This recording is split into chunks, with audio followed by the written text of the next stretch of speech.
और तो फिर सभी की आंखें खुली रह गईं। सभी आश्चर्यचकित थे क्योंकि भोजन के सारे थाल खाली थे। भोजन में तो कुछ भी नहीं बचा था। किसी को कुछ समझ ही नहीं आया कि इतना जल्दी ये सारा भोजन कहाँ चला गया।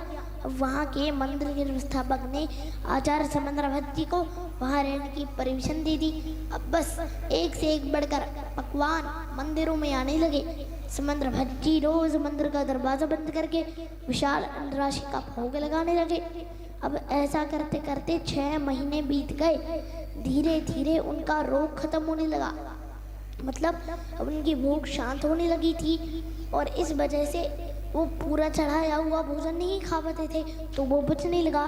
राजा और सब लोगों को भी आश्चर्यचकित होने लगा कि ये चढ़ाया हुआ भोजन बचने क्यों लगा, इसका तो पता लगाना होगा। उन्होंने चुपचाप एक लड़के को मंदिर में छुपा दिया, ऊपर से फूल पत्तों से उसे ढक दिया जिससे वो किसी को दिखाई ना दे। अब हर दिन की तरह समंदर भट्ट जी ने मंदिर का दरवाजा बंद किया और मजे से भोजन करने लगे। और ये करता देख लड़के ने उन्हें देख लिया। बस मंदिर से आकर सबको सच बता दिया। राजा और अन्य सभी लोग समंदर भट्ट जी को ढोंगी बात समझने लगे। पुजारियों ने कहा, इन्होंने चढ़ाया हुआ भोजन खाया है, हमारे देवता का अपमान किया। अब आप नमन करें, उन्हें क्षमा मांगे। इस पर समंदर भट्ट जी ने कहा, मैं तो केवल वीतराग भगवान को ही नमन करता हूँ। राजा के बहुत बार बोलने पर समंदर भट्ट जी ने कहा, ठीक है, अगर आप इतना कहेंगे तो मैं कल सुबह नमस्कार करूंगा। अब राजा ने समंदर भट्ट जी को एक कमरे में बंद करवा दिया और बाहर तलवार लिए पहरेदार तैनात करे ताकि वो कहीं भाग ना जाए। अब समंदर भट्ट जी तो शांत बैठकर बहुत भक्ति भाव से भगवान की स्तुति करने लगे। उनकी भक्ति के प्रभाव से वहाँ एक देवी प्रकट हुई। देवी ने प्रसन्नता से कहा, आपकी भक्ति और श्रद्धा बहुत पवित्र है। आप स्वयं भगवान के पुतले बच्चास के 24 तीर्थंकर भगवंतों की वंदना करते हुए एक स्तवन की रचना करिए। प्रभु की भक्ति में किए गए सारे कार्य सफल होते हैं। इसके बाद समंदर भट्ट जी ने स्तवन की रचना करी। अगले दिन बहुत सारे लोग मंदिर के बाहर इकट्ठे हो गए।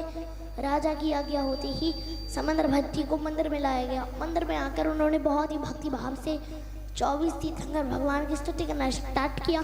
जैसे कि 8वें तीर्थंकर भगवान श्री चंद्र प्रभु का नाम आया, उससे तो जैसे चमत्कार हो गया। मंदिर में चंद्र प्रभु भगवान की 4 दिशा की ओर मुक्त करने वाली प्रतिमा प्रकट हो गई। सभी के सभी आश्चर्यचकित हो गए और सब चंद्र प्रभु भगवान की जय जयकार करने लगे। अब रोग भी ठीक हो गया था। तो आचार्य समंदर भट्ट जी ने फिर से मुनि दीक्षा ली और सबको धर्म पालन का उपदेश दिया। धर्म का सच्चा स्वरूप से राजा का हृदय भी परिवर्तित हो गया और उसने भी उन्हीं के चरणों में मुनि दीक्षा ले ली।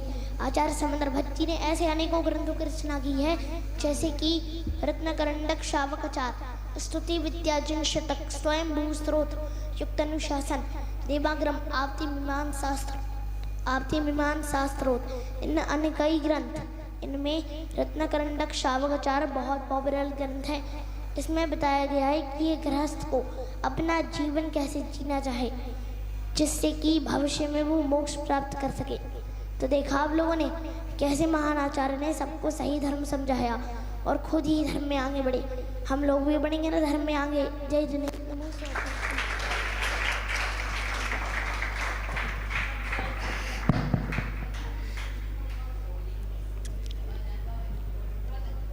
देखिएगा, अच्छे अच्छे विद्वान या अच्छे अच्छे व्यक्ति भी इस प्रकार से इस कथानक को नहीं सुना पाते जितने सरल सुंदर सहज। और सोचिए कितनी वर्ष की उम्र है अभी धैर्य की।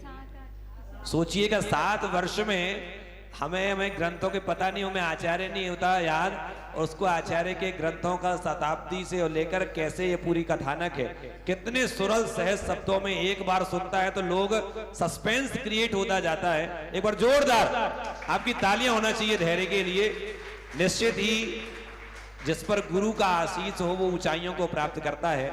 7 वर्ष में इतनी अद्भुत प्रतिभा है, जब बड़ा होगा तो पता नहीं क्या करेगा। और फिर पूज्य गुरुवर का जिस पर आशीष हो, गुरुमुख से जिसका नाम निकले, गुरु स्वयं कहें कि धैर्य आज कहानी, हम गुरुवर ने कहा खुद कि धैर्य की कहानी पहले सुनेंगे, नहीं तो ऐसा होता नहीं है। लेकिन कोई ना कोई जब कोई विशेष पुण्यशाली जीव होता है तभी ही गुरुवर ऐसा करते हैं बहुत सौभाग्यशाली है धैर्य, इसके पुण्य की बहुत बहुत अनुमोदना करते हैं।